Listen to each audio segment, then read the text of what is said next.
You guys, we're back live, all 52 podcasts. Sean, Javon. Man, it's been a crazy sports week. A lot of things in the news. But the most important thing, the New York Knicks are world champions. Javon, what's going on? Don't say that. No allow's gonna come at you. Forgot about that. The NBA, what do we call them, man? Just NBA champs? That's what he wants us to do? Yeah. Man, what a clown. All right, I the drop. mean, Go ahead. can I tell you a quick story on that? Go ahead. So when that first happened, I was still at the messenger. And it was like a debate going into our morning meeting one Monday. And my whole argument was the best players in the world play in the NBA. No question. So if you win an NBA championship, I personally don't mind you calling yourself world champion because the best players in the world play in the NBA, and it is the best league in the world. We had a women's sports editor at the time.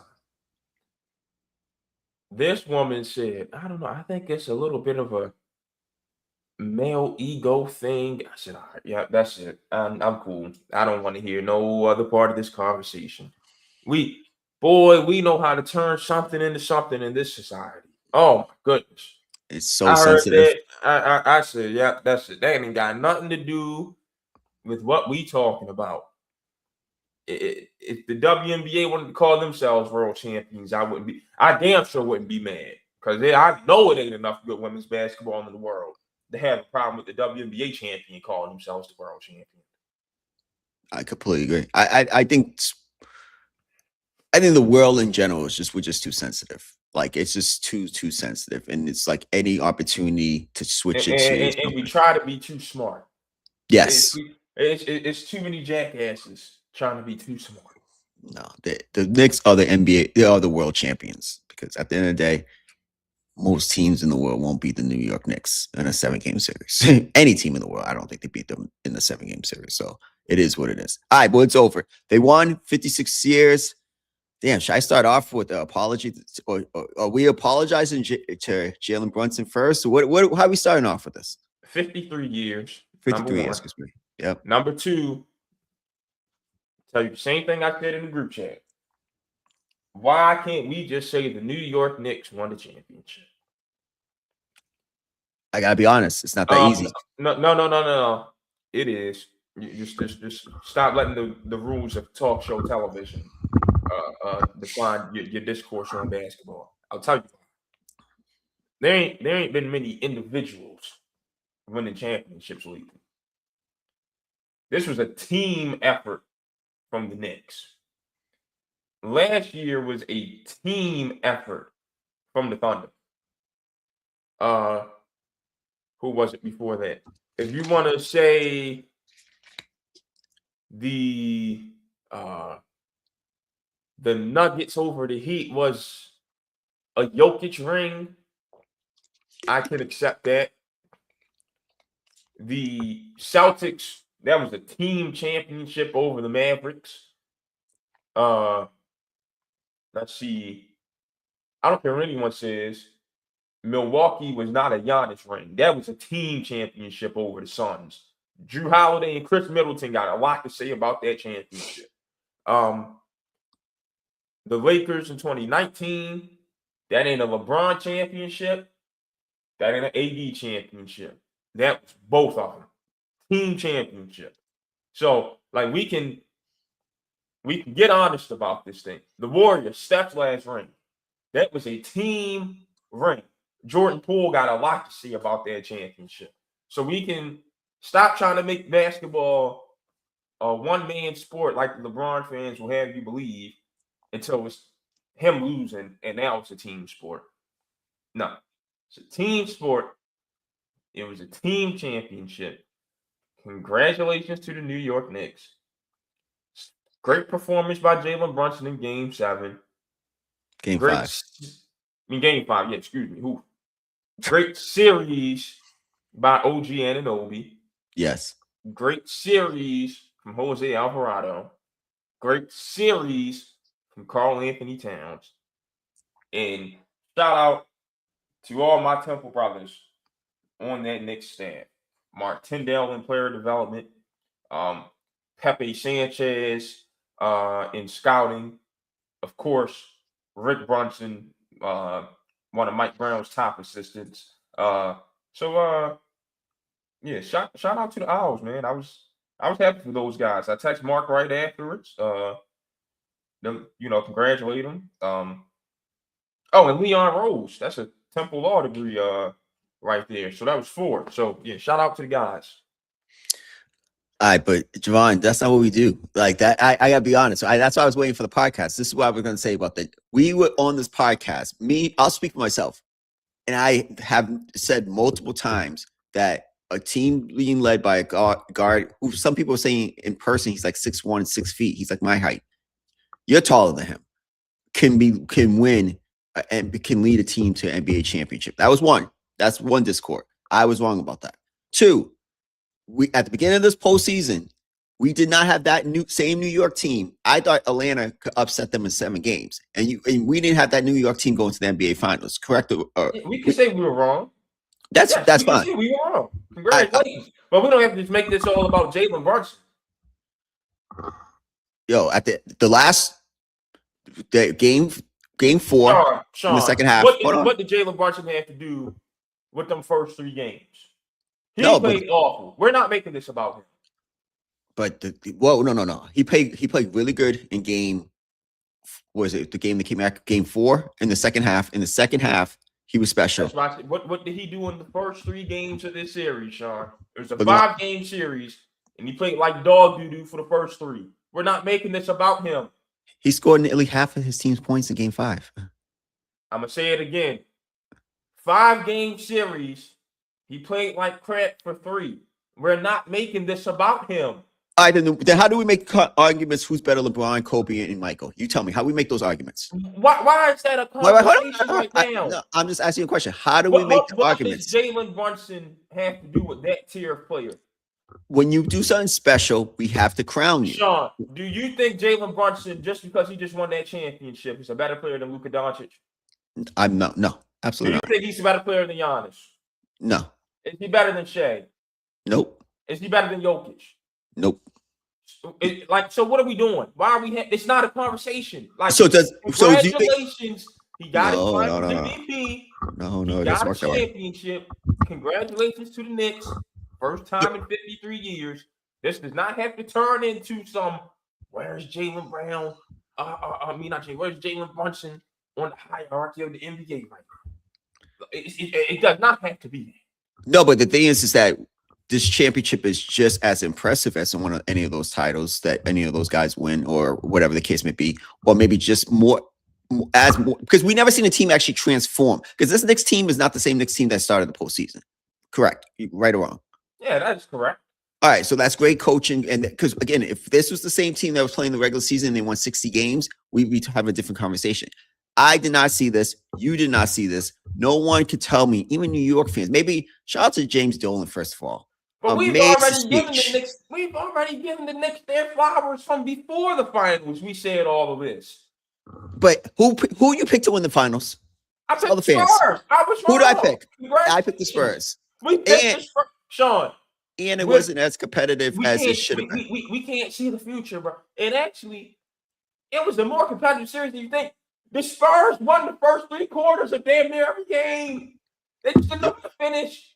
They led by 73% of the games. I see that. But at the end of the day, I thought I was going 7 games. You thought I was going to go 6 games. I thought the whole league thought I was going to go 7 games. I did not expect this before. Because at the end of the day, what the Knicks, the meat of the potato was the Knicks experience outlasted the Spurs. And that's where and we'll go talk about it in a second. You have to have vets on your team. I'm not discrediting this title like it was just a one-off type of thing. No, this is the most, I said this before the series. If they win the title, it's the most improbable title since the Mavericks won the title in 2011. And I mean, look at all the titles. Look at all the titles, because even Kawhi's 2019 title, he was a top 5 player. I did not expect this at all. And then Dirk title won against 3 Hall of Famers and the Heatles, who was supposed to win 8 in a row according to LeBron James. This is right up there with the 2004 Pistons, the 2011 Mavericks. That's a title that even to this day, we talk about those titles like they won multiple titles. Those titles mean more sometimes than those Steph's 2, 3, 4. No, no. Hold on. In some people's eyes, they do. I don't know who is we. You don't hear me glorifying the 04 Pistons and the 2011 Mavericks. The only people I hear glorifying one championship, the way you're putting it, are the 08 Celtics and the 16 Cavs. I mean, both of them teams can't stop talking about it. It's ridiculous. Their personality. No, I agree. The personalities on those two teams, they talk like they won multiple titles. But let's be real. And New York fans be mad. I don't care. I think we both could say here, and looking, we've been wrong. So if we're wrong again, that's how life is. That this Knicks team ain't winning back-to-back titles. I don't think we'll go. Series, whoever wins isn't going to repeat. Yeah, I don't think it's going to be no. Yeah, I don't think it's going to be a dynastic run. The league wants freaking every year to be a different champion. And shout out to Adam. That's what's happening. Everybody's been winning. Oh, one thing I have to say, because I looked this up. Let's talk on this podcast. We need to stop talking about the West dominance. The last 8 titles in the NBA, 4 East. No, because I know where you're going with this one. Well, let me finish first. We can go ahead. 4 titles by the Eastern Conference, 4 titles from the Western Conference. Sean, for an 82-game season, what conference would you rather be in? Western Conference. Well, if I'm playing, Eastern Conference. But if I'm stop. That's the answer right there. But Javon, that's fine. Top heavy in the East. That is fine. Who is the more complete conference to make it through 82 games in the postseason from? The West. What's going on today, Sean? No. I'm used to getting, man. Javon. I'm getting some overreaction from you this morning. No. Listen, I'm being real. I said, I'm going to speak for myself. The NBA Finals was OKC versus San Antonio. I said that. I think a lot of people thought that. Let's call it spade a spade. No one thought Cleveland told us. Okay. No, it's not common sense. What I saw. Actually, hold on. Because while we were saying that, I distinctly remember on this podcast and on multiple phone calls saying, hey, whoever wins this series most likely is the champion. But the Knicks are not going to roll over. They're going to put up a fight. Did I not say that on here? That doesn't mean that you said they were going to win. I didn't say that. Okay. All right. So anyone can put up a fight. We ain't acting like we just said the Knicks are going to get rolled over and didn't stand a chance. No, but let's be real. The last 2 finals. You're being a little over apologetic, Sean. You said in the last podcast that if Tyrese Halliburton didn't get hurt, the Pacers would have won the title last year. Correct? Yeah. Okay, so that means if they won last year and this team won this year, then the East would have won back-to-back titles, correct? And then the Celtics, they would have won 3 straight titles, correct? If it was a 5th, we'd all be drunk. What are we talking about? That's fair. But my point is that for me, that conversation is over. Like, it's not just a guarantee that whoever wins the West, we're going to crown them the title. Because OKC really should we won't know if, like you said, if it's like, that's true. But OKC would not have won, would have been more competitive, and we don't know. That's one of the biggest in NBA history, that if Tyrese wasn't hurt, they wouldn't have won that title last year. And they were a historic team. I think you're being over apologetic. It's all right, Sean. We get it wrong sometimes, man. I know you've been on an apology tour in the group chat, reflecting on all your opinions that were wrong. It's okay. We are all wrong sometimes, man. I remember when Sam, I have to pull this up. When Sam Darnold won the Super Bowl, the first topic was like, hey, I had to say, I was like, yo, I was wrong about that. No, it wasn't just, I couldn't just brush it off like you trying to brush off Jalen. No, we were completely wrong about this. This wasn't a. Hold on. Sam Darnold and Jalen Brunson is a completely different conversation. Hold on. Sean, you're talking to one of the biggest Jalen Brunson advocates there was a few years ago. Who was the one up here screaming about how bad the Mavericks are going to look for letting him walk? That's fine. Yeah. Okay. Like, we ain't going to say, man, like I'm just some Jalen Brunson hater or something. We're not Brunson haters on this podcast. We know he can hoop.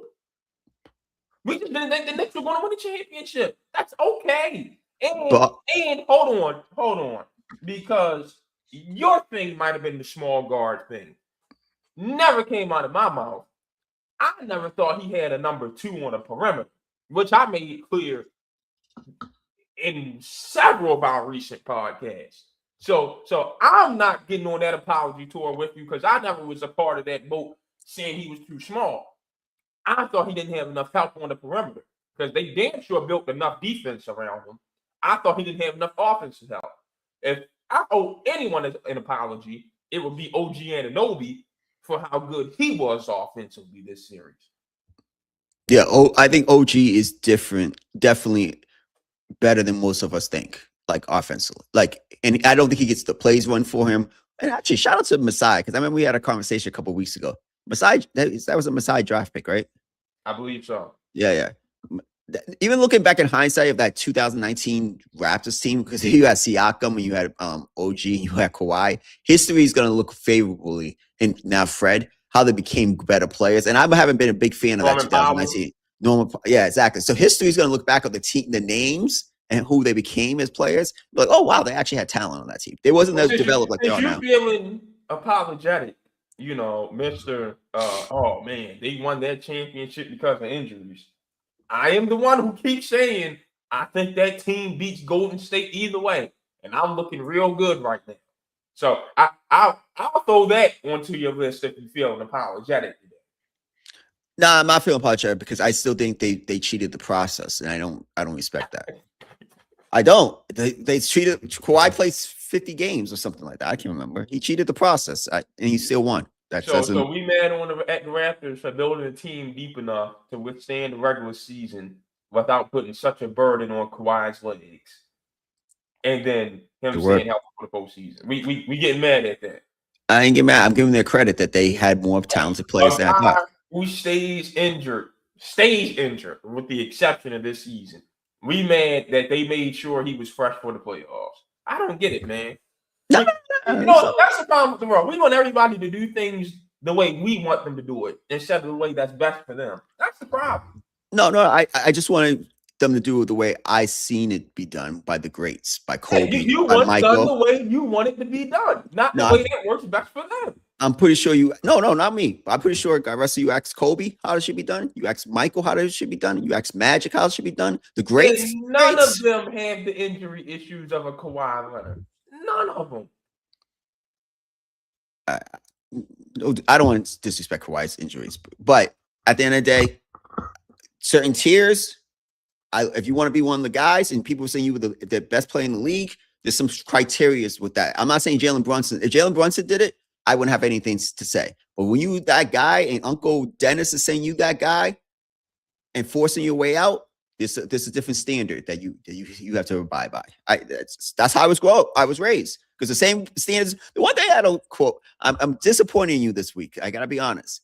The same, I think you pick and choose who to put the same pressure on or praise to. Because LeBron on this podcast has been doing it. If LeBron was winning titles like that, woof.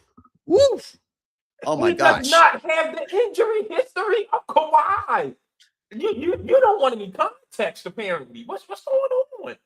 Kawhi played 68 games this year at 30, the oldest he's ever been. The first time in forever he's done that, Sean. Do you think he's always been? Has he not gotten serious injuries the last 3 seasons?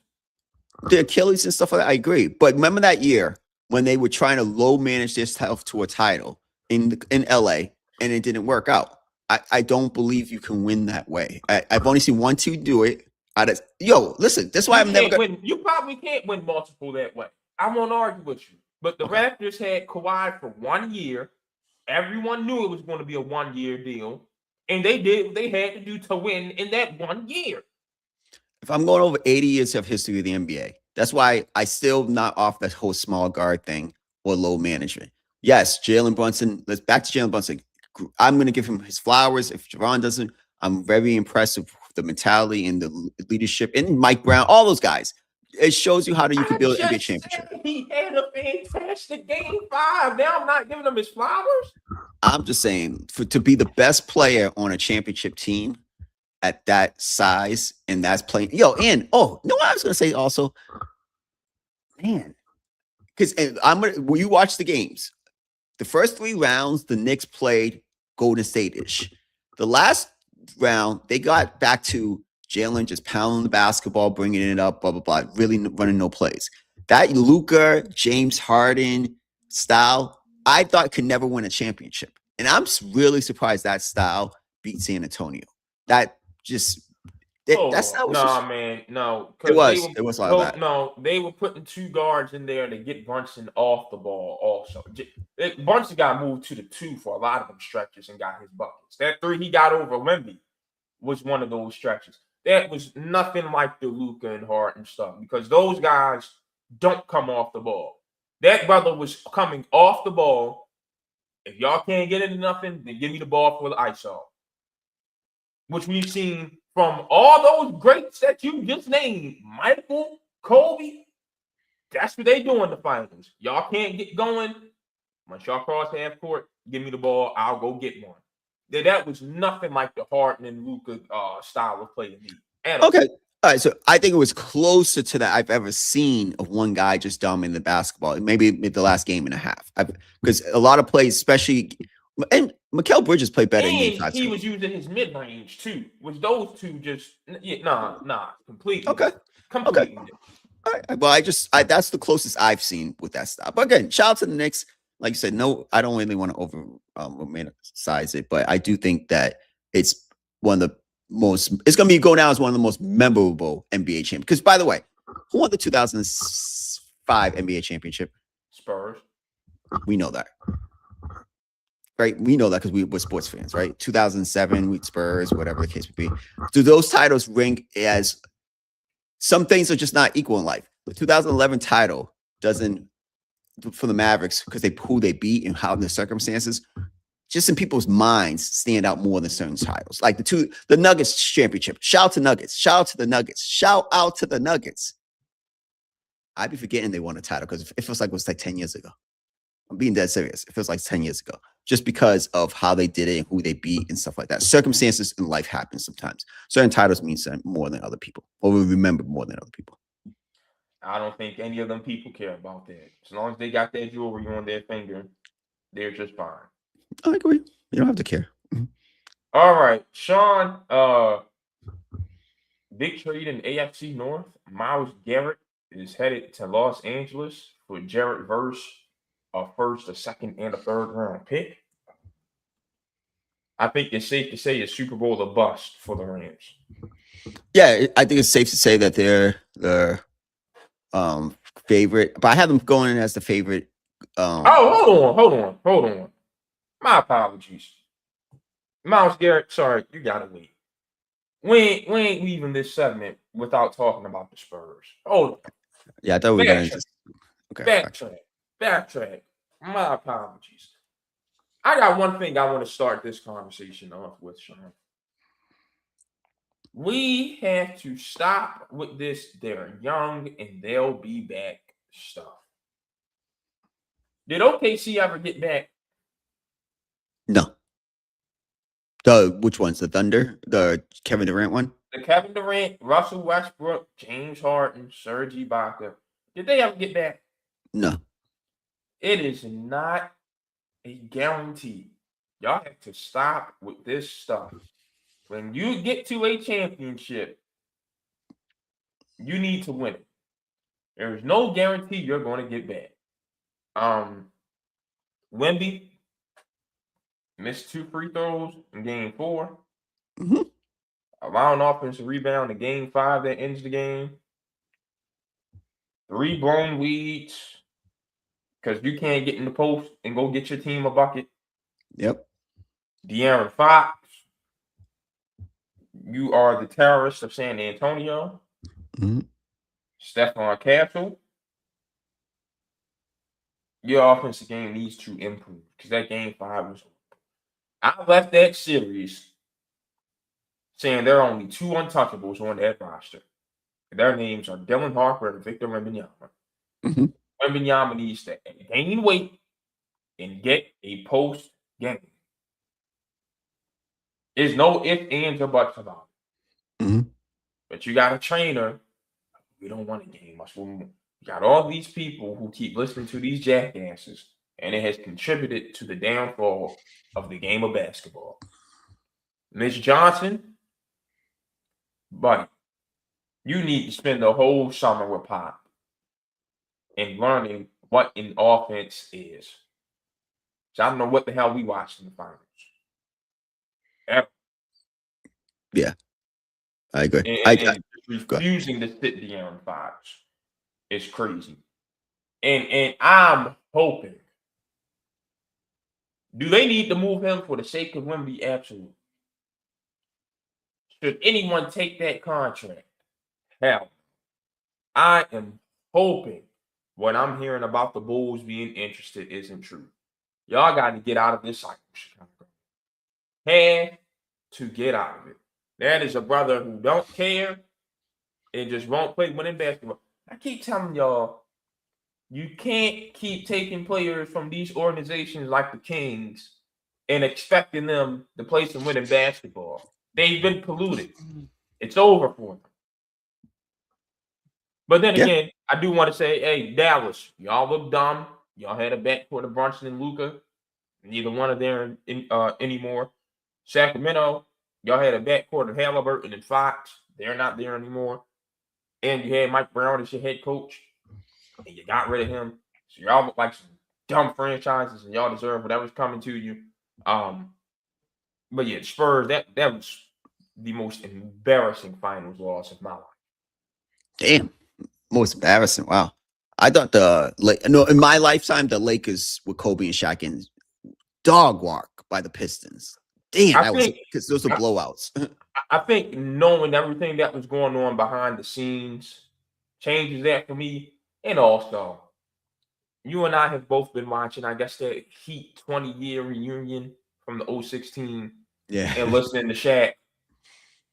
Can you blame Kobe for not wanting to be with Shaq anymore? No, it was time. We've outgrown each other. That brother, it was so undedicated. He was. When you're the reason, like when you fall out with Kobe Bryant and Pat Riley, two of the most no-nonsense characters in the history of the NBA, and then you hear his side of the story, like, no, Shaq is the problem. Yo, Shaq was definitely the problem because he said after he won his fourth title, he quit. He stopped caring. Like, he got one over Kobe and it was done for him. The brother said winning got boring. Yeah, that's what. I can't play with that. And that's why, and we'll have a whole different conversation. We should do a podcast ranking NBA players in history. But that's why I have Duncan over Shaq in that era. And most people don't. I ain't going. No, I do. I think Shaq was dominant, but Duncan in the consistency and he won 5 of those things. I just have Duncan. He was a better defensive player. That's just my personal opinion. Now, Sean, now we about to have this conversation. Go ahead. It's the same one I got to bring up. Every time Kobe won a championship, almost every time, excuse me, they went through the Spurs. Yep. And cooked them. The only time in Shaq and Kobe's career where Duncan got them was 03. Other than that, they used to work with them boys. No, the head-to-head means too much for me. No, Timmy D ain't Shaq at all. No. Now, where I thought you were going with this, where I would 100% agree, I have Elijah going over Shaq.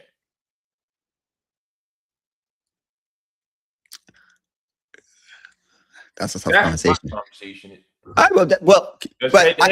So you just said because Duncan's a better defender, Hakeem is a way better defender, just as good in the post as Shaq. No, more versatile offensively. More versatile offensively.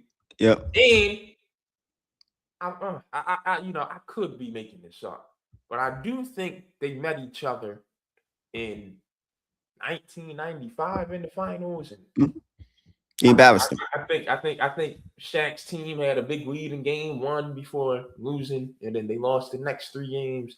I don't know. I think I could be making that up, but I do think one owns a sweep over the other in the finals. But like I said, I could be making that up. Well, I do think that there's a lot of similarities to this finals to that finals with the young teams. But I'm not mad at it. Like, I think Shaq is the most dominant player ever because we never see anyone like him. But when you talk about players breaking down their skill sets, Shaq's been swept out of the top 10 guys. I've seen this before. Been swept out of the postseason the most out of the like his teams being swept. I do think. Can we talk I about love that Shaq. real quick? Go ahead, Can go we ahead. talk about that? Go ahead. Because what's LeBron fans this thing? What? There are two things. Mike wasn't nothing without Scotty, and Kobe was the number 2 to Shaq. You go look at all them playoff series while Del Harris was playing with Kobe's minutes. Couldn't win nothing. Then when Phil comes along, he's like, no. Jones, Temple Brothers, love it, but gotta go. Van Exel, gotta go.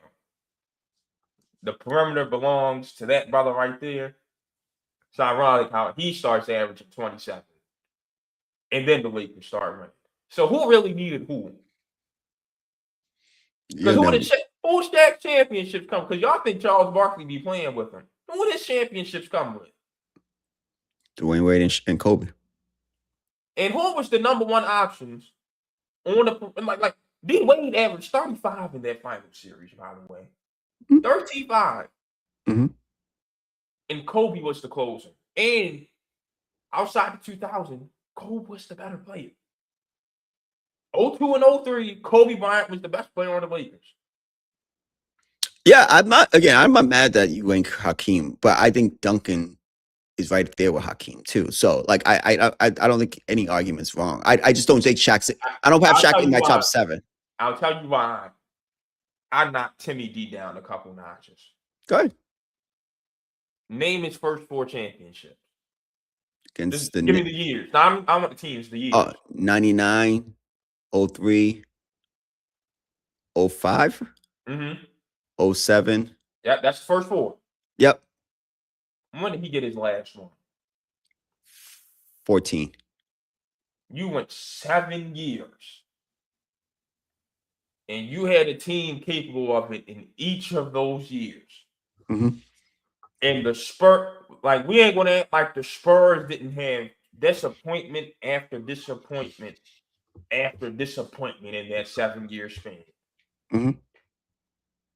The Grizzlies, the Mavericks, they had disappointment after disappointment after disappointment. And they let the Lakers go to 3 straight again in that stretch. Yep. They let the Mavericks go to 1. They let OKC go to 1. That 7-year stretch tells me I can only put Timmy D, but so far. Okay, and my only fight back, and then I want to get back to my Spurs point before I lose them. Who's the GOAT in football? Brady. Quarterback. Brady won 10 years while winning Super Bowls.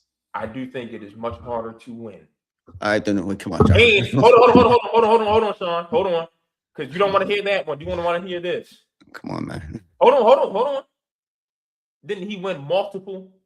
Yeah. Absolutely. He had 3. What is it? He had 3, the break, and then he won 6. True. Timmy D had 4, the break, and 1.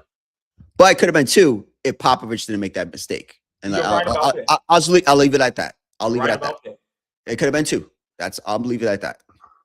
Simple as that. It could have been 2. So but we say if it was a 5th, that's all I'll say. But all right, real quick. So I want to break it down real quick and we can switch topics. Wemby got to get stronger. Wemby has to. I'm not saying I love his mentality. I love it. I pulled it up because you sent it. Wemby's been coming in second place his whole career. Second, and then the 4 times they said he came in second place, right? The only thing is, and that's why I think the standard is the standard for Wemby, because he cried after the NBA Western Conference Finals. We let's call the optics. He was playing kind of dirty in this postseason. Now, would you rather him cry after the Western Conference Finals or after winning the play-in? Someone said this is the new Pat Bev, though. So I just see it online. They were like, "Yo, that's the new Pat Bev moment." But he went to the finals at 22. It's not the Pat Bev. Play-in is crazy. Yeah, that was crazy. I give him credit. He's 22 years old. But when you walk like you, that guy, I don't care if they lost this time because we know how basketball is. We experience and stuff. It's how they lost once, and 2, how he played in the fourth quarters. If you that guy, you going out swinging. I don't care if you're 22 or you're 45. If you're that guy, you're going out swinging, and he didn't go out swinging in the games they lost. So I do hold that him responsible for this loss, just as on top of everybody, because you were in position to win, and you're supposed to be the guy. And you talk like you're the guy, so we expect you to be the guy, and you failed to be the guy in the fourth quarter. Simple as that. I got to call him out on that. But he's going to get bigger. He's going to get stronger, and this is not the end for them. Second, Castle. I'm a big Castle guy. Very disappointed in his offensive performance. He was great in that OKC series. I don't know. Again, these guys seem like they just ran out of gas. It's the most basketball these young kids have ever played in their life. Harper has to be your starting point guard. This goes in Harper and Fox. Two guard. Two guard. You could be all right. So Fox could be your one. They're not going to give off. I was watching a bunch of shows. He has too much money for them to move off of Fox. He would probably be moved off with a first round pick in year 3 or 4 when there's only 2 years left or 1 year left. But then no one's going to take a 4-year max. From what I read, I forgot which insider it was. The new anti-tanking rules might actually make his contract somewhat like appealing because good point. It increases your payroll, and it's a good player who's going to add probably 5 to 7 wins to your team, and you're still going to be in the 30 and 52 range. That's a good point. That's a good point. Which is being rewarded in this new system. So this might actually encourage some of the suckers. A team like Chicago, I know we're going to talk about them later. They're roster-wise, they're one of the worst 3 rosters in the league. You have to start getting good, or in Brooklyn, you have to start getting good players just so you can stay out of that. And you might not be a playoff team, but just to stay out of that bottom 3. Brooklyn's ready to cash out on Austin Reeves. Yeah, I saw that, and I'm not even going to dignify. That's all right. I was stuttering. I don't even know what to say. Like, that didn't make no sense to me. I was like, yo, what is this? Like, you just got money to spend and you just throw it on someone? Like, that's like settling. Like, that made no sense to me. I saw that. I was like, yo, are they just settling? It's like marrying you're 50, you just have to marry someone. So anyways, so I do think Harper, if he's your number 2, I don't see anyone taking Fox's contract. It's just starting. I don't see that. You got to go get a 4. I heard Rui Hachimura at the 4. No, you got to go get a bruiser at the 4, because the reason they were out toughed in the fourth quarters. They were out, Wimmy's not strong enough, and you need someone next to him. He needs his Aaron Gordon in the dunker spot. They need someone who can hit a couple threes, but forget all that, who can rebound, defend, and that's what they need. And they have money this offseason. So good thing about their core, everybody's talking about, it's not. They could still improve on the core because they haven't paid anybody. Wimby's going to contract extensions as a kick into next season. So they can go and get someone and try to move Fox the next season. And Keldon Johnson got to go. I don't see what he adds value-wise. I would put Champagnie in that spot as a 6-man, move Harper into the starting lineup, give me a 4. I just don't want to see what he adds. And last for me, Mitch Johnson was our coach. Really, like, this might be his Eric Spoelstra moment. Eric Spoelstra took a lot of heat about what happened in 2011. He came back with a fresh offense, a fresh mindset. I'm not giving up for Mitch, but that was severely outcoached by Mike Brown. The year of his experience on the court and off the bench was significant. And one last point. They have to get a vet. They have to get some other guy who's been there. I'm not giving up on this team. I think they're really talented. I think they're more talented than the Knicks. No one can say they're not a better talent-wise than the Knicks. But those are the changes I would make. San Antonio's fine. And I'm going to be honest with you, he probably doesn't need to play after the first 10 games of the season. Call Chris Paul out of retirement. Just let him teach these guys how to see the floor and how to get Wemby the ball. Because Chris used to force Wemby into the post. Yeah. Hey, big fella, set it here, go post. Post here. Post here. Hey, go screen for him and then go dive down. Let Chris come back. You talk him out of retirement and let him come back for the season to show these guys how to play some half-court basketball. Chris wasn't bad his last season in San Antonio. No, he wasn't bad. I saw somebody say once the Clippers cut him, the Spurs should have been on the phone to bring him back. Now that's hindsight 100%. But Do I think they win the series? Because Chris, absolutely not. I think that's a discredit in the Knicks. The Knicks would have won it, but I think it would have gone 6 or 7. I don't think they lose all those games collapsing because Chris is not that impactful, and Chris never won his own thing as the right. man. But I do think it goes 6 or 7, whereas Chris Paul and that bench, that bottom And 9, again, 10. did not really. So I'm seeing people saying didn't rely on Harrison Barnes enough, playing wise. I don't think he should have gotten a whole bunch of minutes like people are suggesting. Because let's not forget, like we blamed the Draymond suspension for the 2016 collapse, which was that Steph wasn't healthy, Bogut got hurt, but like the one who allowed the Cavs to make it a series again was Harrison Barnes. Remember how broke his jump shot was that series? Oh, So, absolutely. I ain't gonna act like he needed to play, but so much in this series. Just a few minutes here and there, just to express some championship experience. But yeah, they need serious veteran leadership. Not Kelly Olynyk, who was never played for a contender. Guys who actually have been there before. One last thing I would say, Adam Silver Maybe won. LeBron. You need a 4. I don't want that. And you need somebody to get you a little organized. Don't poison. I want Wemby to be over here. Don't poison that.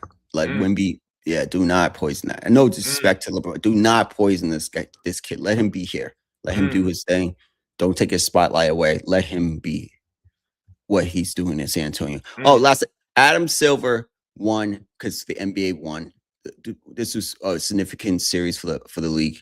But I would say this: the NBA has to figure something out because he dodged a bullet because Wemby should have been suspended for Game 6 if there was a Game 6. Because at some point, we text, yeah, all right, you want to mush Brunson in the face, but that clearly, I looked like he was trying to hurt Brunson on that 3-point shot. And I just don't think, I think he's very competitive. I love it, but it's going to start turning into a little Draymond-ish if it keeps continuing. Because I didn't like some of those intentional fouls he did in the postseason. I thought they were dirty and classless, and he could have hurt Brunson on that. Because if you look at the replay, he's looking down at his feet. Extended his ear. His sentence, you know what I mean? Like that's you're turning into, you're gonna become, you know how everybody has that villain arc? You're gonna become the dirty player, even though we think you're the best player. Like, I don't like that stuff. I thought that was very classless, and I thought that was dirty. I thought that was super dirty. I watched the replay 5 times when I got home. I'm like, what the hell was he doing? Like, you purposely doing that? That was a cool. You say about Zaza, that was a clear. That's one of the worst ones I've seen since Zaza on purpose. Come on, man. You can't beat him. You're gonna try to hurt him. That was classic. He has some growing up to do. Walking off the court, all that stuff, skipping press conferences. There was some black eyes on Wemby's this postseason run. Oh, absolutely. It was gonna make him better, and it's gonna be better for the league and for us as fans. But that was classless. I didn't like that at all. All right, now to the Myles Garrett trade. Talk to you. All right, so Myles Garrett goes to LA for Jared Verse, a 2027 first, a second, 28 and 29 a third. A lot for Garrett, but makes the Rams the clear favorite to win the championship. Javon, what's your thoughts on it? What does anybody beat the Rams? I think Philly's probably the only team in the conversation, right? Because it seems like they have the Rams' number. I don't think Philly's the best team in that division. Yeah, I know. We're both sipping the Cowboys Kool-Aid. No, and that team up north, Stop. south from you. Stop. Let's wait. As long as that terrorist is on the sidelines, they mean nothing. Because even if they make the playoffs, they won't win 2 games in the same postseason. So just stop talking to me about it. Stop. Somebody was in the Xbox party yesterday saying his name. I was about to slap the taste off his mouth. Stop mentioning him to me. I have serious distaste for that guy. And it's already starting because they already were like the new Ravens with all these injuries in minicamp. Golly, Sean, I was off to a good start this morning. I'm just saying. Woke me up this morning and started me on my way, and you're gonna bring up a spawn of Satan. Anyways, where was I going with this? Oh no, so the Phillies, yeah, they might the Eagles. Excuse me, golly, Sean, you got me all Yeah, my bad. discombobulated. Yo, damn, that name just messes you up like that. Yes, What the it hell? does, bro. Damn, Goodness. Anyways, whew, damn. center myself. The Eagles, they may not win that division this year. I do think they make the playoffs. The vibes in the locker room, I don't guarantee that they're better. Now Devontae Smith's out. If what was happening to AJ, the looking him off and boom, boom, boom, starts happening to Smitty, then the whole locker room's going to look at Jalen like, hey, man, what's your problem?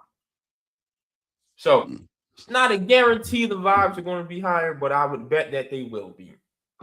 That being the case, I think they'll get to the playoffs. And once you're in, all you want is the matchup.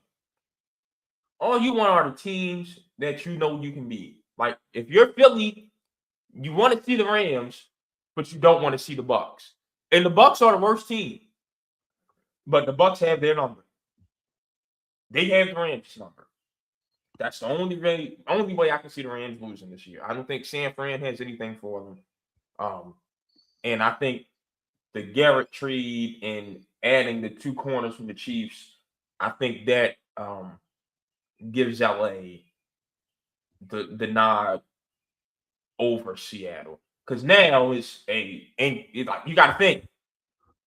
You got Darnold having to make those reads against that much talent without Clint Kubiak in his helmet. It's going to be very difficult for him to play the Rams this season. So I would say the Rams are the favorite.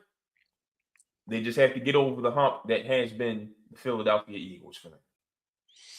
Yeah, nothing in life is guaranteed, especially in football because it's one game. But hey, Stafford could get hurt. God forbid. The Stafford one hit could change a lot. He's older too. They are the favorites. The Super Bowl's in LA. They'll be the first team to have played both Super Bowls in their home stadium, 2 Super Bowls in their home stadium. Yeah, I don't think Seattle's better. I always love San Francisco because I do love what they have down there. But they did lose Salah. At some point we gotta stop the San Fran stuff though. Like I thought last year was the year we stopped and they made a playoff run. This keep coming short.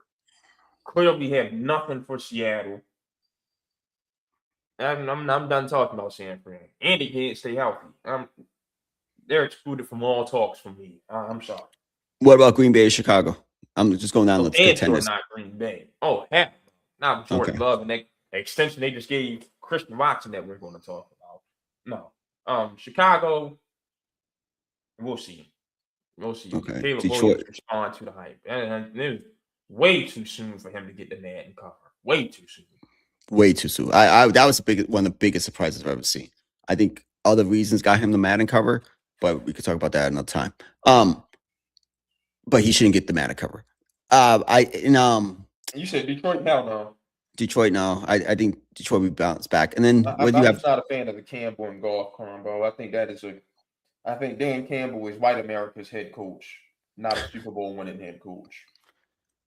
We don't have anything. That's frat boy America's head coach. Frat boy America.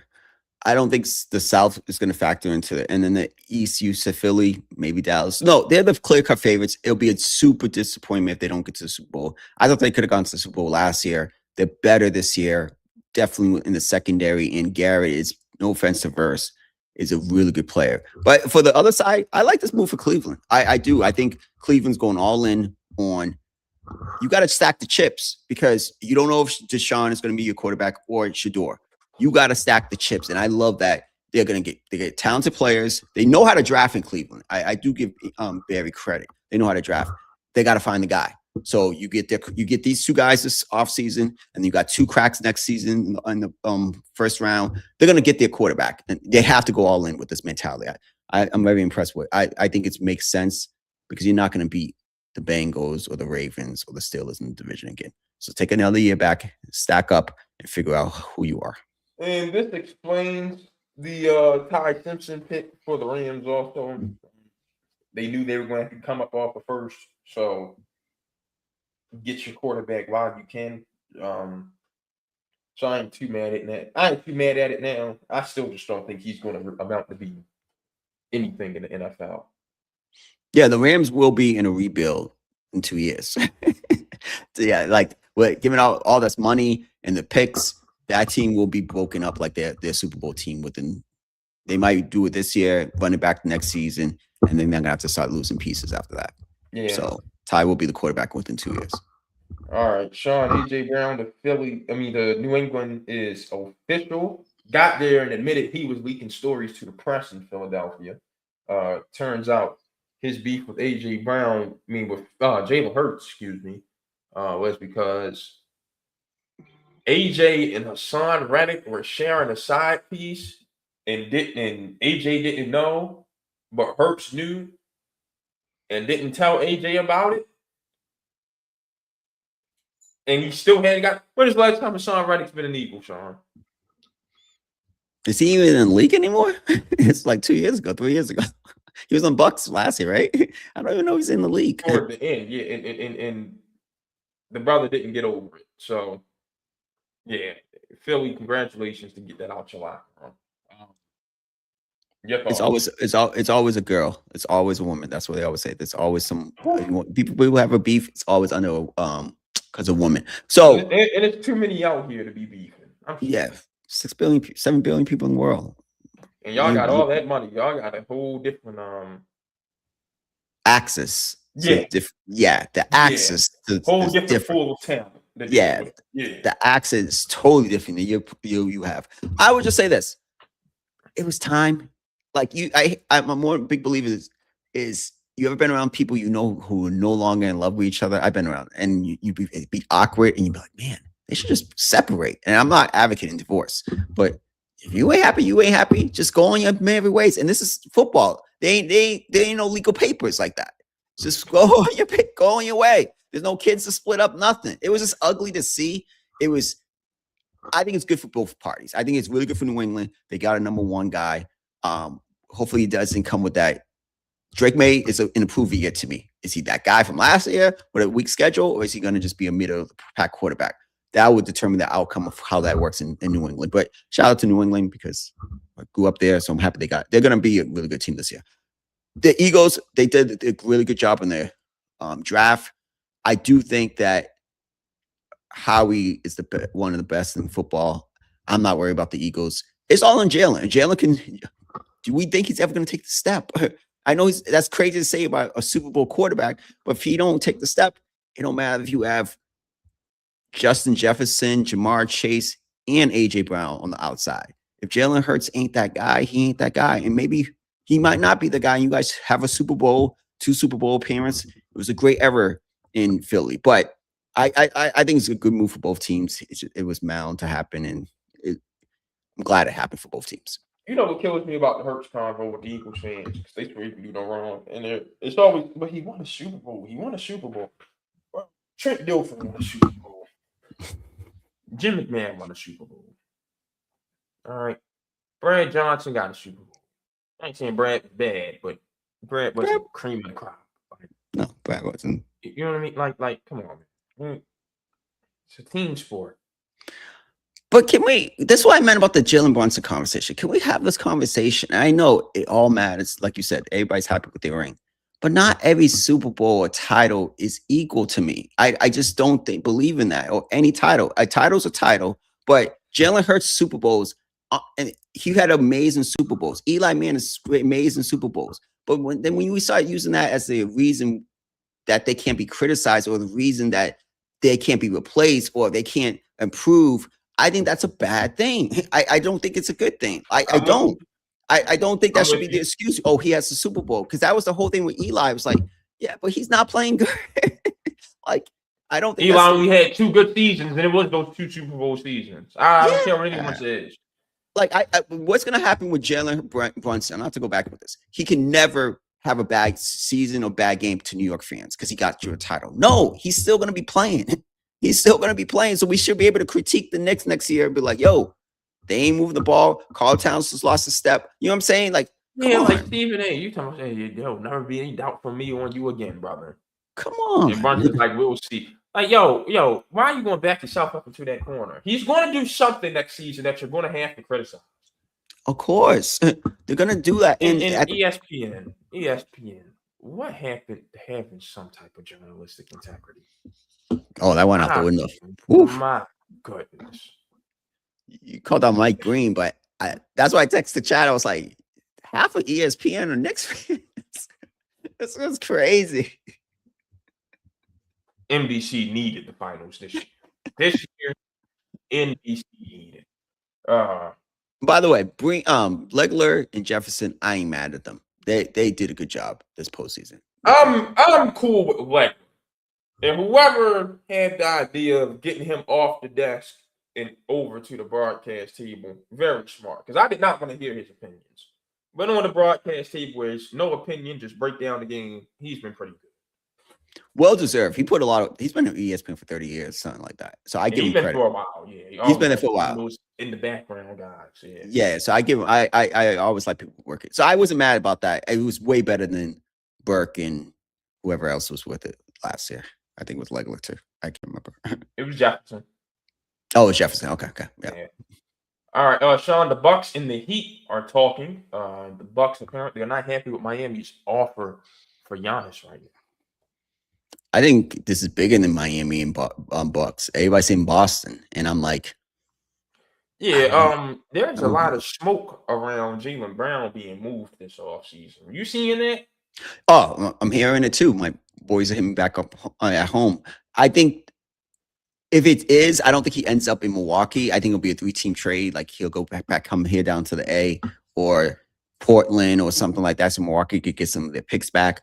That's what I see, but I don't get it. Maybe Boston knows Jaylen Brown better than anyone, Brad Stevens. And maybe they're like, hey, we can't make it with these two guys being 1A, 1B anymore. Especially Jaylen had the season he had. You think Jaylen's going to want to be not first team All NBA, second team All NBA again? I don't know. But my own thing when everybody says that, I was like, then who's going to be the second banana to Giannis and Jason Tatum?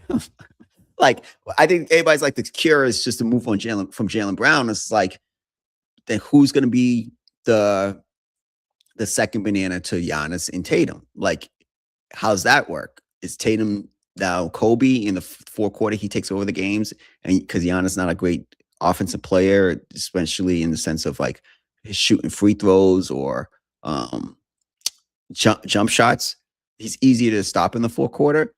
And the Tatum comes out. I don't know. So it's going to be very interesting. But Bucks and Heat, I just don't see the fit because Bam and Giannis as your two cornerstones is good. But who's the point guard? Who's your best shooter? And where's that? And again, I just seen the Knicks win a title. And I don't think the Knicks have any top, besides Brunson, 15 players like that. So it's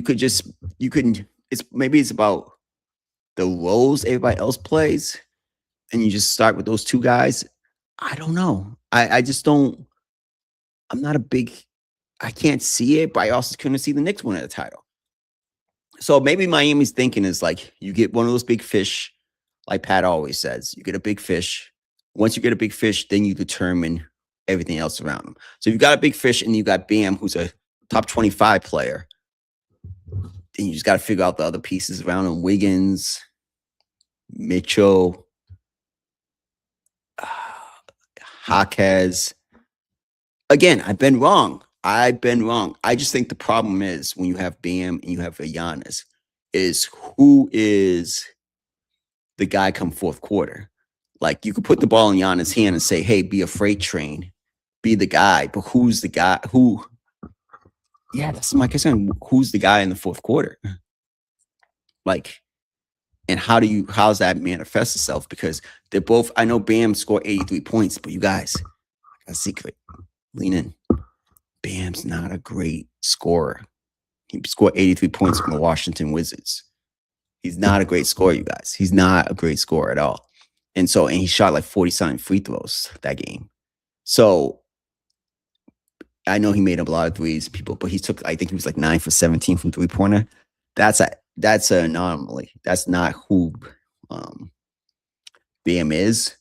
So I'm just kind of interested for like I'm just very interested to see how they do this, how they do it, and can it be done? Can Miami really do this? Can Miami win with those two guys? But back to Boston. I think if Boston, there should be no actually forget that. We know Boston, Milwaukee, Boston and Miami are the two top guys, top teams.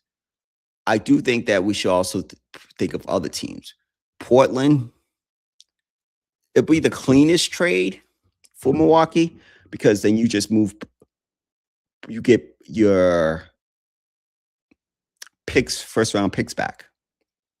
If you get your first round picks back, then you're all set. You get your first round picks, you're all set. And if you get your first round picks back from Milwaukee or from Portland, you can be able to take Scoot Henderson, get your 2 first round picks back, maybe take Jeremy Grant's bad contract, and then you can control your destiny. And especially with this new draft lottery, that actually probably works better for a team like the Milwaukee Bucks. Because if you're able to increase your odds in these Wild West odds, you can be in the 4 to 10 range and get the first pick, a second pick. So that might make sense. that might make sense for Milwaukee. The more I think about that, that might be my best option because I'd rather control my own fate than not to control my own fate. And if you could control your own fate, that makes way more sense to me than not controlling your fate. I just think it makes way more sense for you to do that if you're Milwaukee. Who else would I put in there? I don't think OKC. I don't think OKC. I don't think definitely not the Knicks now. I don't think the Lakers have to trade assets for him. So yeah, if I had to rank it, it would be Miami number 1. Miami first. No, Boston first. Because you can go trade back. So I'm just breaking down what teams I think in order for Giannis. So I think Portland would be the number 1 team I would want to trade if I'm Milwaukee because I can get my picks back. And I think controlling your own destiny on a small market like Milwaukee is super important. Yeah. I think that's important. So whatever trade I can make and I can get my picks back from, I don't really care about the players. I don't want Tyler Hero. I don't even want Jaylen Brown because what's Jaylen Brown going to do for me on a Milwaukee team like that? I want take Nate Ament with the 9th pick or 10th pick, whatever pick. Go give me another asset. But know what team I heard the other day on Breaches Report? The Clippers. If the Clippers, and it goes to Jaylen Brown goes to the Clippers, Giannis goes to Boston, and then the number 5 pick goes to Milwaukee in this draft. I thought about that. I was like, a good young point guard, get Nate Ament. You might be working with something. I don't know. You know me and Nate Ament don't get along. I agree, but I do trust. I would have to say this: Taylor Jenkins, what he did in Memphis with development of players was really good. I give him a lot of credit for that. I think Taylor Jenkins got a raw deal in Memphis. Actually, how they got Taylor Jenkins is a really good coach. I think the player development side is going to be key in Milwaukee for the next 4 years since they don't control their draft picks. I think they got the right coach with that. So getting someone like Nate Ament in a place in Milwaukee, and then you go get Wagler as your 5th, that's a good starting piece with a team that you could be low key and just kind of develop on your own. So yeah. So my thing with Milwaukee, it just comes down to what is it that you want out of Miami? And but you know what? That ain't my biggest thing. Miami. Because I know this is Miami's fault. Because there's a track record of it now. This is a history. Who is it that they're refusing to give up is my question. Bam. Because I hope it ain't Tyler Hero. And I hope it ain't Bam. And it needs to be Bam. Because Bam ain't nothing. The other thing is Delaware fits next to Bam way more than Giannis. Giannis and Bam together is horrible spacing. I think people think, and I said this, they think Bam's a scorer because he got 83. He was placing the Wizards. He shot 47 free throws. And yes, he had 9 3-pointers that night, but that's a He was once in a line. inefficient that night. Yeah. Like Inefficient. I think if this was and I'll just give you like the footnotes. Boston, everybody's talking about getting Brown and having Giannis and Tatum. Who is this still going to be an issue? Who's the number one guy in that team? I think it should be Tatum and Giannis goes second option, but that's just and you're going to get rid of Brown, who's been the model of consistency and health for injury-prone Giannis. Make it make sense. It don't make sense. So that's one. And then two, what are you going to do? And then Portland, again, you get your picks back. And then Miami, we just seen Boston, the Knicks and Indiana get to the finals with teams that I doubt don't. Giannis wants to go out west. No, he's not going out west. Hell no, because he gets a signed extension.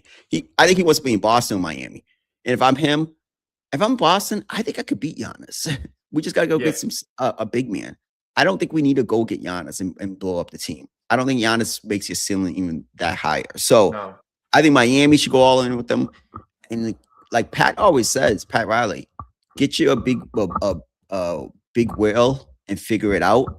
So you get Giannis and Bam, and you figure out the other pieces around. Get rid of Bam. Get rid of Bam. I would get rid of Bam easily. Keep Ware. You'll have the flexibility of Ware and Giannis. Nobody's going to score in the paint on you, and Ware can actually space the floor for you. But who's your point guard? Who's your two? Who's your Mitchell and Andrew Wiggins? And Jaime Jaquez? Yeah, like you said, figure it out. Ain't Norman Powell still on the contract? Oh, you can resign him too. Again, I think the East has shown in the last 2 years you can get out the East with rosters that I wouldn't consider OKC level or San Antonio. Need a basketball team. Yeah, you need a basketball team. And the last two finals have proven you just got to get into the finals and then anything can happen. Because I did not expect OKC to get taken to 7 games, and I didn't expect the Knicks to beat San Antonio. So just get there. All you need is a head coach and a basketball team. That's it. That's what I like. That is the one thing I like about this era. The champions, they are teams with actual coaches. Yeah, the championships are different. I think in this era that Adam Silver wanted to cultivate, I give him credit. Every year is something new. It's exciting. I think this brand of playoffs the last couple of years have been kind of unpredictable a little bit. So yeah, I give him credit for that. Everybody has a legit chance now. Yeah. Sean, the Bulls have hired Tiago Splitter. I think the Trailblazers are about to kill all of the progress they made last season. I really do. Tiago did an amazing job. The Bulls, I texted you this. I thought that was a great hire. The Bulls will get Caleb Wilson. They got a lot of other things. They got the 15 pick in this draft. If I'm a Splitter, I'd rather be in the East. I'd rather be with the Bulls organization. I don't know about this owner, even though I really liked his interview. Yeah, I'd rather be the Bulls organization. It's crazy, but Yeah, I'd rather be there right now. And you get to start fresh, and the Bulls are doing it the right way. They got a good coach now. This GM is supposed to be well regarded in the league. You're going to get Caleb Wilson. It's a fresh start in Chicago. I think it's exciting for Chicago. I think I would try to get off Giddey's contract, and let's see what Buzelis is. I think we both like Buzelis, but I just don't know what he is as an NBA player right now. Yeah. The fact that interim tag wasn't removed from him in February is bogus. He should have had a new deal at the All-Star break. They didn't want to pay him. I don't understand this league thing. You shouldn't have bought the team. Sometimes I think these billionaires just do it. I think your boy Bishotti, like, said it during his press conference. His wife was like, "Yo, you said that you wasn't going to be hands-on because he was too hands-on at the beginning." And I'm thinking, if I spend billions of dollars on something, you damn right, I'm be hands-on. I'm gonna be hands-on. Like, he's like, I took a step back. I had to promise my wife, and I'm thinking, you that rich? Because we love football. Like, that's what we love. We love sports. I'll be Jerry Jones. I tell my girl all the time, we get billions, I'm gonna be the black Jerry Jones. They're gonna hate me, but I'm gonna be hands-on on my team. Like, I just feel like I know it's just as much as some of these GMs. So why wouldn't I say something? So, but yeah, like let's see how it works in Chicago with this guy. But I like Tiago getting hired. All right, Sean, you got anything else for us today? No, that's it. I got a couple. Go ahead. Number one, the Dallas Wings, dummies of the week for me. Y'all drafted AZ Fudd over Olivia Miles for PR and some magazine covers with AZ and Page.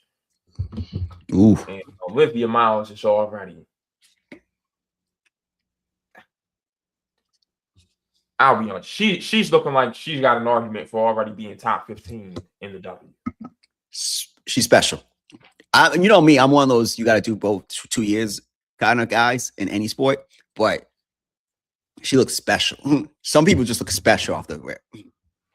So, yeah, y'all have fun with that. Green Bay, bad enough Jordan Love is taking your money. Now you give Christian Watson that kind of extension. Good luck. Good luck. That little chuckle had me.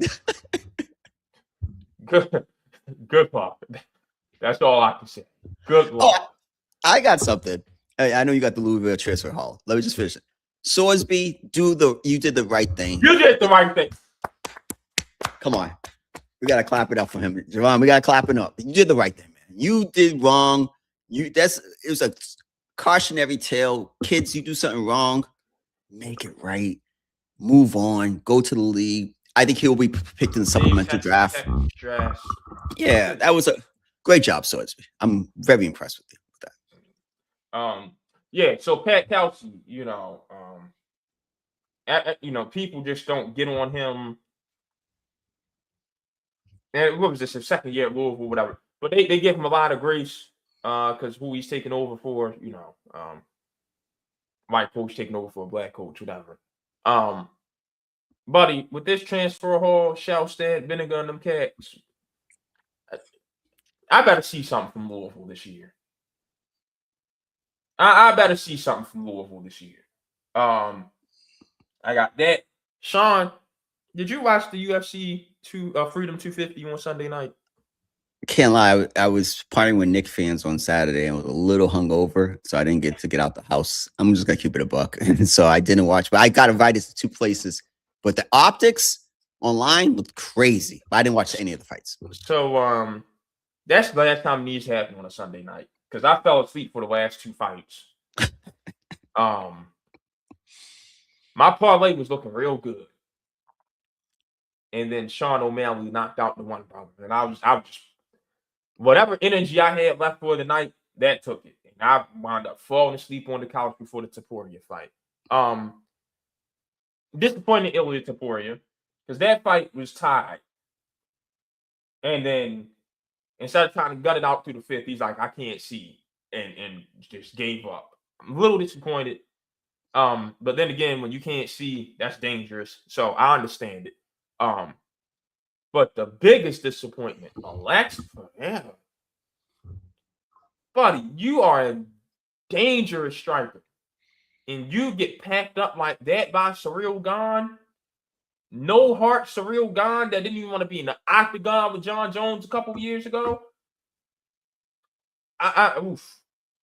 Very, very, very, very, very disappointed. Derek Lewis's shtick is getting old to me. And Josh Holkett, Michelle Obama's a man.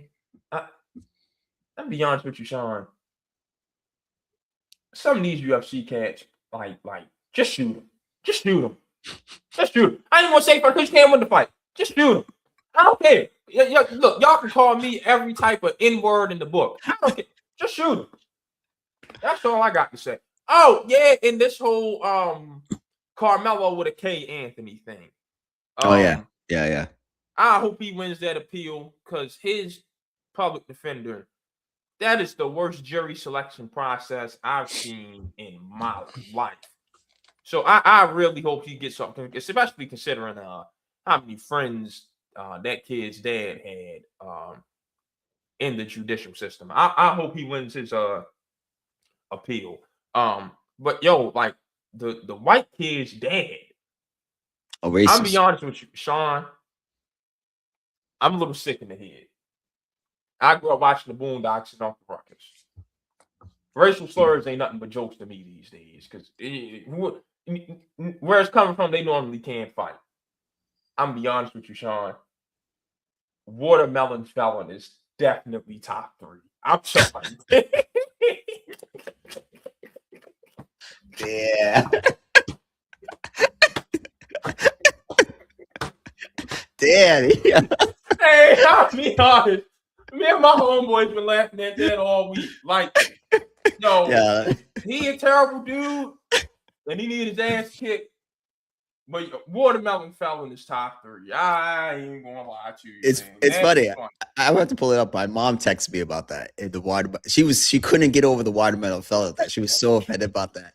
Me and my mom had deep debates. One thing I would say that is this, from in all seriousness, I'll be done with this because I work with kids and things of that nature.